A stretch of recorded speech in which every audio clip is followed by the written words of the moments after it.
আমি আজকে বাসায় ইলিশ মাছ কলা দিয়ে রান্না করেছি, সেটাই আপনাদের সাথে শেয়ার করব যে আমি কিভাবে রান্না করি। অনেকেই রান্না করে, তো আমি কিভাবে রান্না করলাম সেটাই আজকে আপনাদের সাথে শেয়ার করব। তো চলেন চলে যাই রেসিপিতে। এখানে আমি আগে থেকেই কেটে ধুয়ে ইলিশ মাছ পরিষ্কার করে রেখেছিলাম। এখন চুলায় প্যান বসিয়ে দিয়ে তেল দিয়ে দিয়েছি। তেলটাকে একটু হালকা গরম হয়ে আসলে আমি ইলিশ মাছগুলোকে ভেজে নিব। তো ইলিশ মাছগুলোকে আমি হালকা হলুদ এবং লবণ দিয়ে আগে থেকেই মেখে রেখেছিলাম। তো এখন একে একে প্যানের মধ্যে দিয়ে দিব তেলের উপরে। তো আমি সবগুলো ইলিশ মাছ দিয়ে দিচ্ছি। ইলিশ মাছটা বেশ বড় ছিল, তো আমি মাঝখান দিয়ে কেটে ইলিশ মাছগুলোকে কেটেছিলাম। তো একটু কয়েকটা পিস বেশ ছোট হয়ে গেছে, যাই হোক।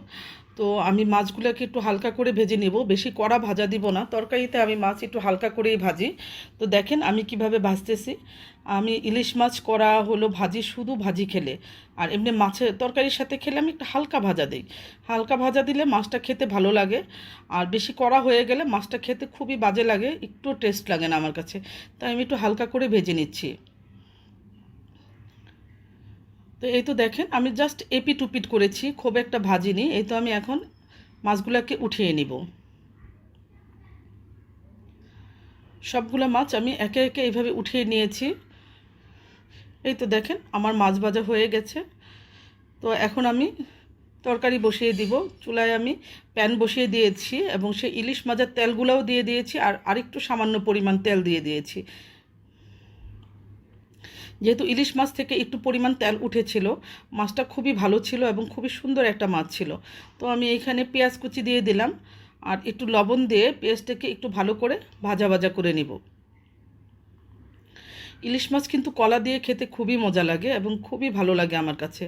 তো এখন আমি পেঁয়াজ এবং লবণটাকে একসাথে মিক্সড করে ভালো করে একটু হালকা নরম করে নিব। পেঁয়াজটাকে বেশি ভাজা ভাজা করব না, একটু হালকা নরম ভাবটা এসে গেলে আমি একে একে সব মশলাগুলো দিয়ে দিব।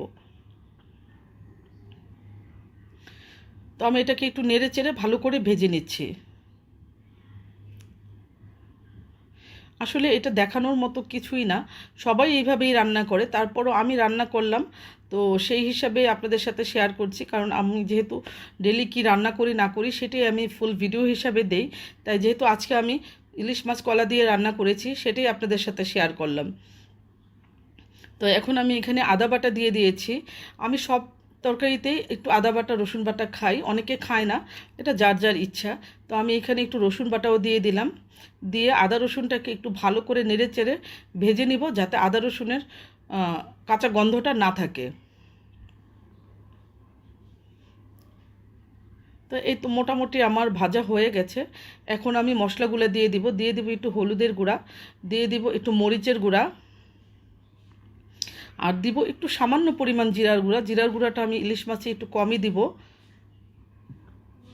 এই তো আমার মশলা দেওয়া হয়ে গেছে। এখন আমি সামান্য একটু পানি দিয়ে মশলাটাকে একটু ভালো করে নেড়েচেড়ে কষিয়ে নিব। মশলা আপনি যত বেশি কষাবেন তরকারি খেতে বেশি ততই টেস্ট হবে। তো আমি মশলাটাকে ভালো করে কষিয়ে নিচ্ছি। এই তো আমার মশলা কষানো হয়ে গেছে। এখন আমি কলাগুলোকে আগে থেকে ধুয়ে ভালো করে একটু হলুদ আর লবণ মেখে রেখে দিয়েছিলাম, এটা ভালো করে ধুয়ে নিয়েছি। আমার মশলা কষানো মোটামুটি হয়ে গেছে। এখন আমি কলাগুলোকে দিয়ে মশলার সাথে ভালো করে কষিয়ে নিব। এই তো আমার কলাগুলো দেখেন আমি হলুদ দিয়ে আগে থেকে একটু ধুয়ে নিয়েছিলাম। এটা ধোয়ার কারণটা হলো তাহলে কলার কষটা হয় না, তরকারিটা সুন্দর কালার থাকে। আর যদি কলাটা হলুদ দিয়ে লবণ দিয়ে না ধুয়ে নিতাম তাহলে তরকারির কালারটা কালচে কালচে হয়ে যেত। এখন দেখবেন মাশাআল্লাহ আমার তরকারির কালারটা কিন্তু সুন্দর থাকবে। তো এই তো কলাটাকে আমি ভালো করে একটু কষিয়ে নিয়েছি। মাশাআল্লাহ কলাটা এত ভালো ছিল, খুব অল্প সময়ের মধ্যেই সিদ্ধ হয়ে গেছে। তো আমি একটু ঢাকনা দিয়ে ঢেকে 5 মিনিটের মতো কষিয়ে নিব। এই তো আমার কষানো হয়ে গেছে। একটু নেড়ে চেড়ে দিচ্ছি যাতে নিচে লেগে না যায়।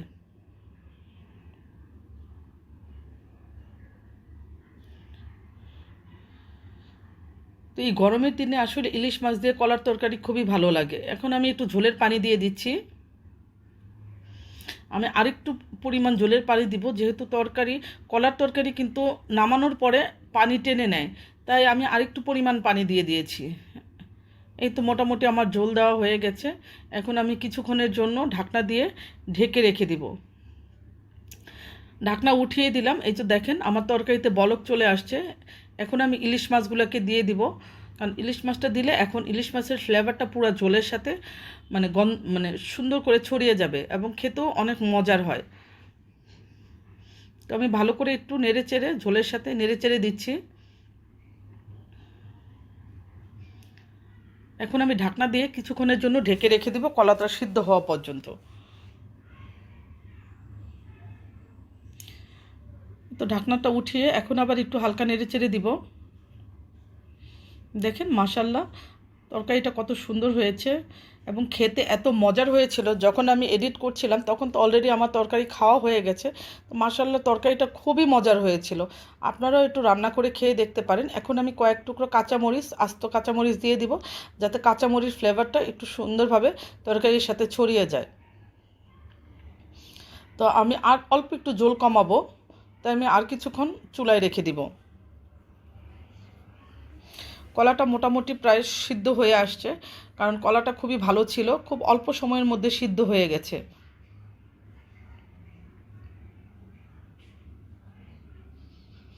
ইলিশ মাছ দিয়ে কিন্তু কলার তরকারি খেতে খুবই মজাদার। আপনারা খান কিনা জানি না, আমার অনেক পছন্দ, আমার খুব ভালো লাগে। কচুরমুখী দিয়ে, কলা দিয়ে। এই তো মোটামুটি আমার রান্না হয়ে গেছে। আমি এটাকে একটা সার্ভিং ডিশে ঢেলে নিয়েছি। আমার কলার তরকারি রান্না কমপ্লিট। আমার ভিডিওটি যদি ভালো লেগে থাকে তাহলে আমার ভিডিওতে অবশ্যই লাইক, কমেন্টস এবং শেয়ার করে দিবেন। আর আমার একটি ইউটিউব চ্যানেল আছে শাম্মী ইসলাম নামে, শাম্মী ইসলাম ইউটিউব চ্যানেলটি একটু সাবস্ক্রাইব করে দিবেন। আমার জন্য দোয়া করবেন। ভালো থাকবেন সবাই। আল্লাহ হাফেজ।